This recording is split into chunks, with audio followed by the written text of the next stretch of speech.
This is by criticism number 6. I have to, Sheikh, look at the camera because it's a big one. You are, Sheikh Yasir, doubting the preservation of the Quran, and you said clearly that the narrative has holes. Narrative has holes. Yeah. That's what I said. Number one, did you say that first? I said the narrative has holes, but about what? About what exactly? About the preservation of the Quran? A'udhu billah. A'udhu billah. My interview is very clear, and also I said that, you know, sometimes in an interview you don't use the best words. And I said that no doubt, astaghfirullah, the words weren't the best.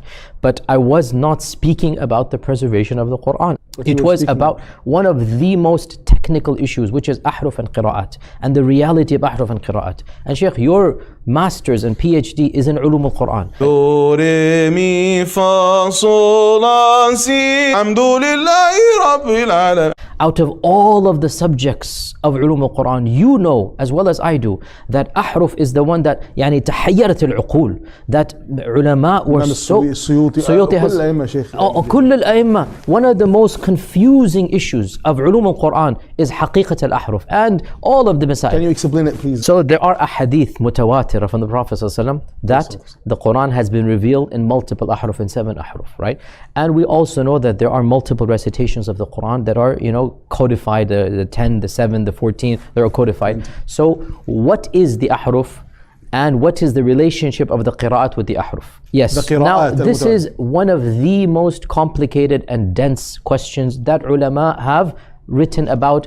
As-Suyuti lists 40 opinions in Al-Itqan, right? Ash-Shawkani also lists them. The teacher of our teachers, Sheikh Shanqiti, the one who wrote Adwa al-Bayan, right? He was asked, what is your opinion about the ahruf? And he said, my opinion about the ahruf is that I don't have an opinion. This is a Shanqiti. He's so confused. I don't have an opinion about this, right? So my point is that certain issues arose about my position about Ahruf and Qiraat that other people who perhaps haven't studied as deeply, they found very problematic. And they accused me of becoming mubtadi' or dal or even kafir because they didn't, you know. So these issues had to be clarified. So I said, you know, the majority opinion of Ahruf and Qiraat, I don't agree with it, and the narrative has holes in it. I agree, I shouldn't have used those wordings. Astaghfirullah al-azim. It's a very painful wording. The kuffar and even some of my critics, they began saying, oh, he is saying the Quran. A'udhu billah. A'udhu billah. You have to clarify it, please. A'udhu billah. Ya akhi, الشك في القرآن كفر يا شيخ. A'udhu billah.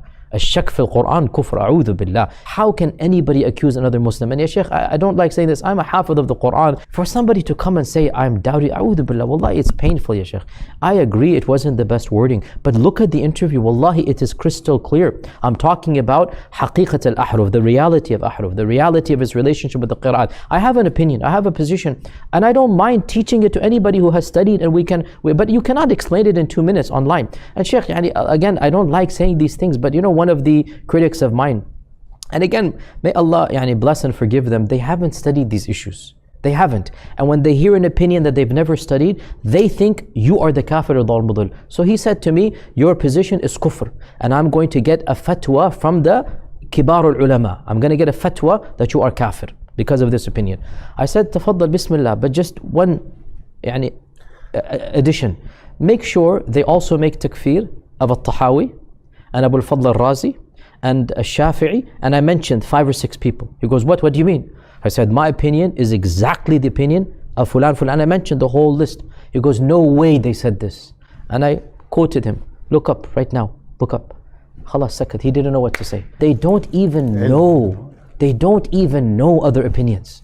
Starting from 100%, my opinion is nothing new, nothing new. But please understand, I'm not bringing anything new. It's not something that, I have an opinion that is a minority opinion, and I can back it up, and I have no problems discussing with people of ilm in this regard. So this was the whole khulasatul amr. Sheikh just was imitating a bunch of ulama, starting from Sheikh al-Imam al-Tahawi rahimahullah ta'ala. Is that right? Exactly. Okay, criticism number 8, which is so dangerous also, that you described some from the Quran and the Sunnah text as a problematic text, and you literally said bizarre. Again, this is something that we need to be, again, multiple angles to look at. First and foremost, if you find a clip that seems to go against everything he's preaching, you should have some husn al-dhan. What is going on? What did he mean? Okay? Unfortunately, what we find is that sometimes some of our brethren, may Allah guide them and forgive them, they take an ambiguous clip, such as this one, and they use it to negate hundreds and thousands of other clips and explicit statements. Allah says of the Quran, forget Yasir Qahdi's speech, of the Quran, Allah says, there are people that will find ambiguous ayats and they're going to read in to cause fitna, ignoring the clear ayat. Let me explain what is intended and what is going on. So, during the crisis of ISIS, the fitna that's going on, and America was on high alert. And there was legislation in 22 states attempting to ban the Sharia. Islamophobia was all-time high during this time frame. One city, for the first time, got the city council to come to its iftar, to its annual event, and the mayor to come. And they invited me to be the keynote speaker. The non-Muslim delegates were coming, and the mayor has come. So the bulk of my audience were non-Muslim.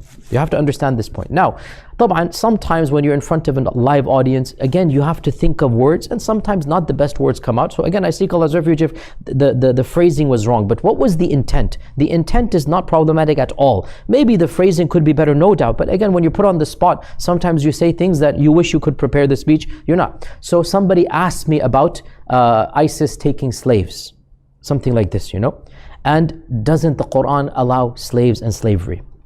Okay, what I wanted to say, and maybe the wording wasn't best, but the concept is 100% clear, and I'm going to explain it. Actually, Allah says in the Quran, كُتِبَ عَلَيْكُمُ الْجِهَادُ وَهُوَ كَقِتَالُ وَهُوَ كُرْهٌ لَكُمْ. Allah says in the Quran, some things you find difficult. Okay, this is factually correct, that there are issues that you find problematic.